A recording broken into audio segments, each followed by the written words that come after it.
네, 정치권 얘기입니다. 광주광역시장 출마를 선언한 분 한 분 만나보도록 하겠습니다. 어제 광주광역시의회에서 시민주인 시대를 열기 위해서 3대 시정혁신 구상을 발표한 분입니다. 이용섭 의원입니다. 안녕하십니까? 예, 안녕하십니까. 광주에서 지금 민주당하고 새정치연합 그동안에 좀 격전이 예상이 됐는데, 자, 이렇게 새롭게 신당을 해서 통합을 하게 되면 내부 경쟁이 상당히 치열하겠습니다. 어떻게 봐야 되나요? 그렇습니다. 당초에는 강주에서 민주당의 독점 체제가 이제 무너지고 새정치연합 간의 치열한 본선 경쟁이 예고가 됐었습니다만, 이 민주당과 새정치연합 간의 통합이 발표되면서 새로 만들어질 신당 내부 경쟁이 사실상 본선이 돼버렸습니다. 네. 이제 다시 신당의 독점 체제가 호남에서 유지되게 된 것은 저는 매우 아쉬운 면이라고 보고요. 네. 다만 민주진보 진영이 분열되지 않고 하나로 뭉치게 된 것은 앞으로 정권 교체를 위해서 매우 다행스러운 일이라고 생각을 합니다. 네, 제3지대 신당 창당이 그 새정치를 바라는 국민들에게 어떻게 새정치를 보여줘야 된다고 생각하십니까? 우선 신당 창당 과정부터가 저는 혁신적이고 아름다워야 된다고 생각을 합니다. 만약 양 세력 간의 지분 챙기기나 계파 이익 챙기기와 같은 구태에서 벗어나지 못하게 된다면 이 신당 창당에 대한 국민들의 호의적인 시선은 금방 싸늘한 시선으로 바뀌게 될 것입니다. 그렇기 때문에 새정치와 이 정권 교체를 위한 민주 진보 세력의 통합이라고 하는 대의, 그리고 국민의 염원에 충실해야 된다고 보고요. 만약 과거 통합처럼 몸집만 부풀리고 체질을 바꾸지 않으면 이번 신당 창당 역시 가뭄에 스쳐 지나가는 이 한 줄기 소나기처럼 반짝 효과에 그치고 말 것이다, 이렇게 생각을 하고요. 이런 면에서 보면 신당 창당 발표는 끝이 아니라 국민의 지지를 얻기 위한 또 하나의 시작이라고 보아야 할 것입니다. 네, 안철수 신당에 대한 기대가 가장 컸던 지역이 바로 광주 호남 지역 아니었습니까? 예. 자, 실제 이 제3지대 신당 창당에 대한 광주 호남 지역의 민심은 어떻습니까? 우선 각종 여론조사에서 나타난 것을 보면 이 통합에 대한 국민적 지지, 호남의 지지도 높게 나타나고 있습니다. 이거는 아마 우리 국민들은 막강한 권력을 가진 박근혜 정권의 오만과 독선을 견제하기 위해서는 야권이 분열돼서는 안 된다고 생각을 하는 것 같습니다. 그러면서도 다만 신당 창당 과정에서 많은 어려움이나 갈등이나 분열적 요소가 있을 것이다 하는 그런 우려도 함께 가지고 있는 것 같습니다. 네, 지금 강훈태 현 시장에 대한 평가 어떻게 좀 부탁드리면 점수를 어떤 부분 좀 주고 빼고 싶은 부분 어떤 부분인가요? 그래서 이 부분이 이제 제가 답변 드리기가 참 가장 어려운 건데요. 왜 그런가요? 이 강 시장에 대한 평가는 이제 시민들이 다 잘 아시고 계시기 때문에 이제 제가 별도로 평가를 하지 않았으면 좋겠고요. 왜 그러냐면 자칫 그것을 네거티브나 비판으로 비춰질 수 있기 때문입니다. 예. 다만 한 가지만 지적한다면 강주 시민들의 자존심과 강주의 당당함을 크게 추락시킨 그런 사건들이 많이 발생했던 4년이었다. 이렇게 얘기는 드릴 수 있을 것 같습니다. 예.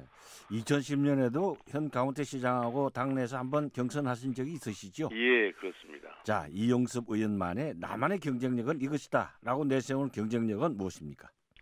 저도 부족한 점이 많이 있습니다만 검증된 도덕성, 혁신성, 전문성 이런 게 제 장점이라고 얘기 드릴 수 있을 것 같습니다. 왜 그러냐면 우선 강주시장은 의향 강주의 이름에 걸맞게 깨끗하고 정직하고 성공 후사의 공직 마인드를 갖춘 도덕적인 사람이 강주의 얼굴이 돼야 된다고 봅니다.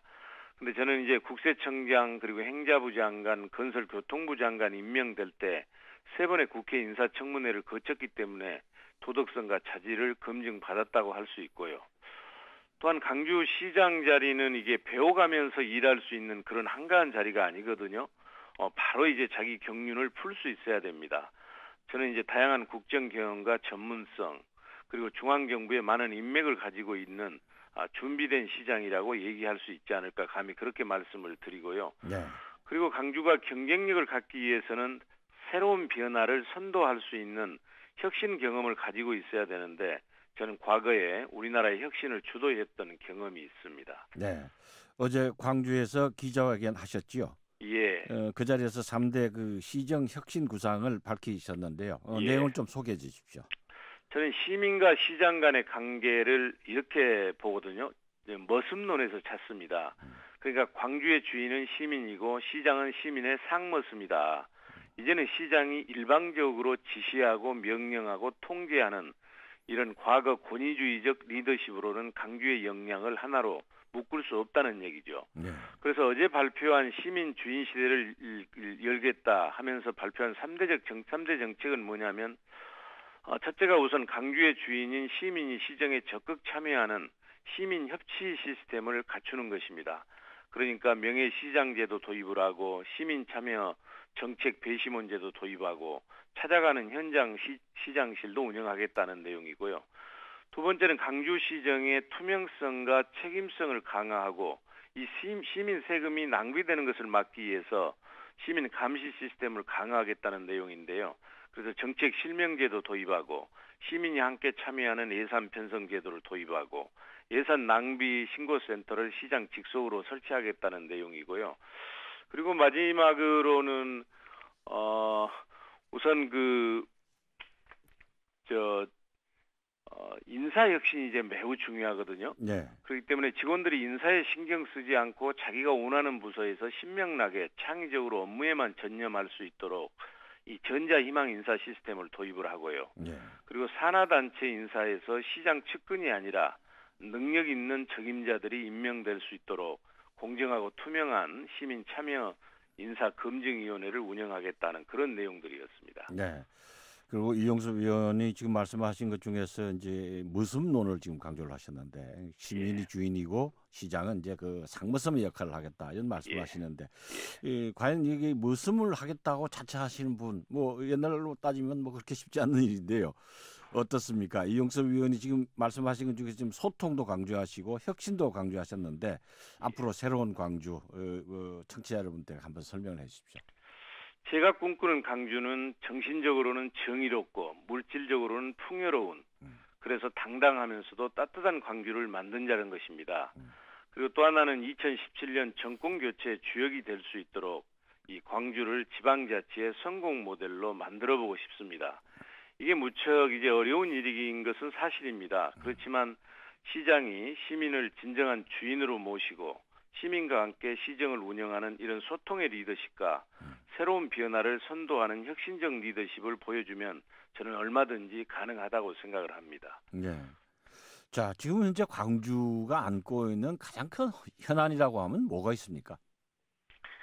두 가지인데요. 네. 우선 광주는 이제 광주다워야 되거든요. 네. 광주가 의향이란 이름이 불리어지기까지 얼마나 많은 희생이 있었습니까?